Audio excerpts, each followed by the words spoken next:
first time in history, all 4 belts in the cruiserweight division will belong proudly around the waist of one man. And I know we had a bloody hectic time with, first of all, the change of opponent, and which he dealt with aplomb in his performance, but it was the whole promotion just getting it, yeah, turn that down if you don't mind, getting it done, getting it across the line with the horrible blizzard that we had to encompass. But at the end of the day, I think you'll agree it was a phenomenal show, and so many great fights, and topped off by this young man here, who is, as they say in Ireland, a kick in the arse away from a world title fight. And we're very excited about how he handled it today. And he's really one of the best fighters, not in just the super lightweight division, he's one of the best fighters in any weight division at the moment that hasn't yet fought for a title. And floor's open, and maybe Josh would like to say something? Yeah, pretty happy with the performance. Obviously it was a bit of a nightmare with the late change of opponent at the very last minute, but I just had to sort of adapt and revert back to my amateur days when I didn't know who the opponent was until the day before the fight. So I used that to my advantage and not let it faze me at all. So I think it showed in my performance. I adjusted really quick in the first round and settled into the fight really well. So overall happy with the performance, and once I caught him, I think he was surprised at how sharp I was, and didn't take me long to find the target. So yeah, I'm happy with the performance. Yeah. Would you agree, Josh, that you couldn't have done really any more tonight, could you? No, I couldn't have done much more. I think I found my rhythm and my pace pretty early, and found my range pretty early as well. So, and once I got settled in after the first minute and a half, I think that was it. It was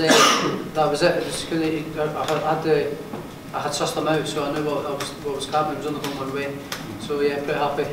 What's the benefits of an early stoppage like that in terms of like your energy for where you go next for your training and next fight and stuff like that? No, it was good. No injuries at all, no sore hands, no sore head. So I'll take Monday, Tuesday off and get probably back into the gym on Wednesday and start taking over and get myself back down to London and keep in shape and get ready for the next one. So yeah, it's always good to be nice and fresh and not go through a hard fight. So yeah, I'm feeling good and pretty happy. How much do you think you've improved since the last fight? I think I'm improving all the time. It's just showing in every performance. I'm getting better every time. I'm improving every day in the gym. I'm getting great sparring, and I'm getting great development in the machine, and I'm just learning every day. So I think I'm getting better all the time. Do you agree that you're kicking the arse away from? I'm not far away. Whether it's next or later on in the year or next year, I'm not too fussed. But I do believe I'm knocking on the door to becoming a world champion. So it's time to get the head down and just focus until that dream becomes a reality, really. Although it's British level, do you think Jack Cattle would be a step in the right direction? Do you think that would be you guys would look at? Oh, just leave it to Barry, take it as it comes. If that opportunity came, I would fight anybody. So I just leave it to my team, but I would fight anybody put in front of me. I don't mean to be rude to Jack Cattrall, but we're on the cusp of a world title fight here. So we're looking at, realistically, Ramirez and Iman, who are fighting on the 17th on St. Patrick's Day, and we'll be, we want to go down the WBC route, but we're not closing the door to any other organisation. But I'm sure Mauricio and the boys will be looking at that performance and thinking, wow, very, very impressive. And they will. I genuinely believe that he'd be right in there, 1 or 2 in the division. So we're very close to something very, very exciting. And you're looking at one of the best fighters that this country has produced in a long time. Very special. He's very special. And I'm accused of being biased, but I told you right at the beginning, this kid has got so much talent, so much ability, and the light welterweight division is it's red hot at the moment. But he's the hottest thing in it, that's for sure. Johnny, the June 7th announcement tonight, yes. Does that suggest this world title fight could be that? June 9th. we would be very lucky to get a world title fight. We're looking for another impressive performance, and then after that, I would genuinely be thinking the very next fight would be for the world title. Josh, it's 4 years since you were here in Commonwealth Games. I mean, in your professional career, has it exceeded your expectations of where you would have been, where you thought you'd have been 4 years ago to a young? Definitely. You know, I've always believed, since I put on the gloves and going to the Commonwealth Games, that I was going to become a world champion. And turning professional, my ambition is to become a world champion. But I just didn't think it would come around so quick. You know, it came around really quick. These big fights and bigger fights are starting to come really quick and much more, like, so rapidly. Like, I couldn't imagine how quick this came around. So I'm really pleased with the start of my career. I couldn't ask for a better start to my career, and that's just down to the man sitting here. So I'd just like to thank Barry for the opportunities he's gave me and the position I'm in. So I'm really thankful when I can smell it now. You know, it's my dreams become so close to becoming a reality. So I'm just going to get the head down and really work hard until it becomes a reality. Yeah. Josh, your past 3 fights, obviously you comprehensively dealt with Harry Davis and all that he brought to the table. Your last fight, Vasquez, cut above the eye, yeah. Stop a guy who's never been stopped. Tonight, late replacement opponent, and you go and blast him out in a couple of rounds, suss him out very quickly. How are you making it look so easy, so quickly as a professional? I'm just so damn good.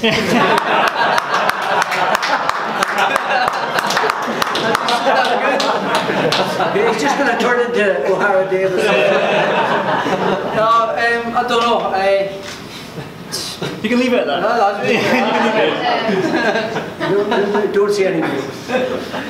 Barry, a question for you. Obviously, you mentioned the kind of world title scene. We know that they're going to be kind of settled in the coming weeks, but I don't imagine that many guys who just got their hands on new pride and joy are going to fancy getting into this guy. So No. is it just a case of making sure that you're getting up those rankings into that mandatory position? Is that? Yeah, that's really where we want to be going. But you know, you never know in this business. All sorts of surprises pop up and opportunities pop up. And I'm sure, as I say, the WBC is our preferred route.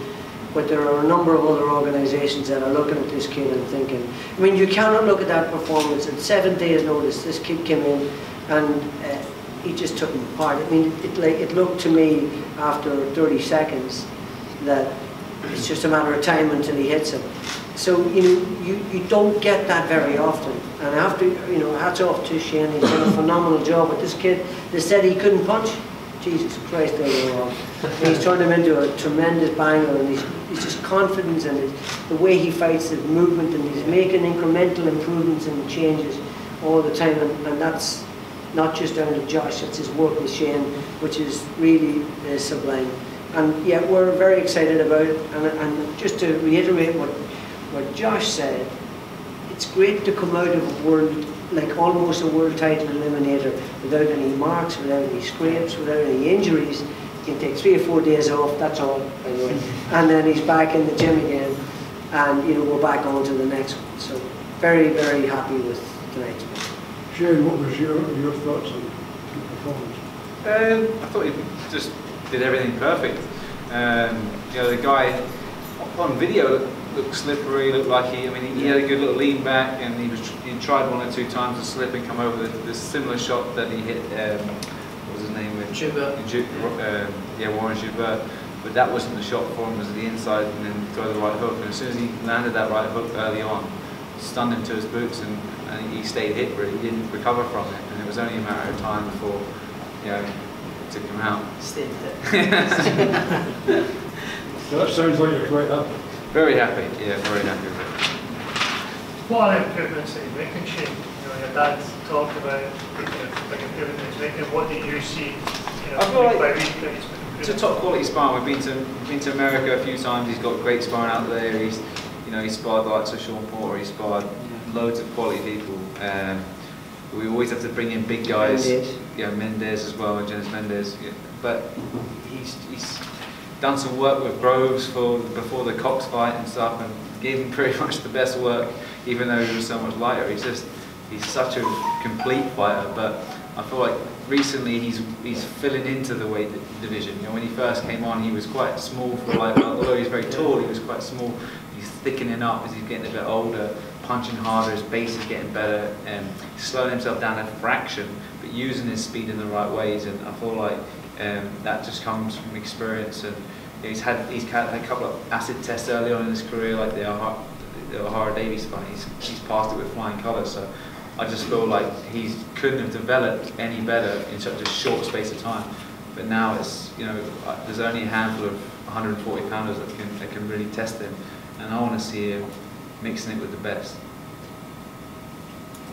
Barry, are you able to give us an update on Jason and Charlie, confirmation that they both Charlie's okay. Jason, I think, again, I don't want to speak on a turn. I think they have him in for observation more than anything else. And, you know, that was a brutally tough fight. And he got hurt early on, and we were in the dressing room, all of us sitting there, you know, saying, you know, get through it. And because that was always going to be the danger in that fight, that he would get hurt early on and then he would have trouble getting back into the fight again. And that's exactly as it panned out. Fabulous fight, and showed amazing courage, but he always has done. And he embraces any challenge out there, and we really hope to God that he's completely fine and that he gets better and he makes a complete recovery, because he's just a terrific young man. Is he staying overnight in hospital? He will stay overnight, he might stay even a couple of nights. That's the normal sort of BBBFC procedure when they've been knocked out, particularly later in the fight. They like them to be observed at least for 24 hours, sometimes longer. Have you had a chance to speak to him? I haven't had a chance to speak. I spoke to Kenny just, and I didn't want to have a conversation because he was about to go out, and I just said, Kenny, I'm sorry. And he said, I'm going off to the hospital, and I said, that's fine. So fingers crossed, and let's keep our fingers crossed that he makes a complete and total recovery. I'm confident that he will. Yeah. In history, all 4 belts in the cruiserweight division will belong proudly around the waist of one man,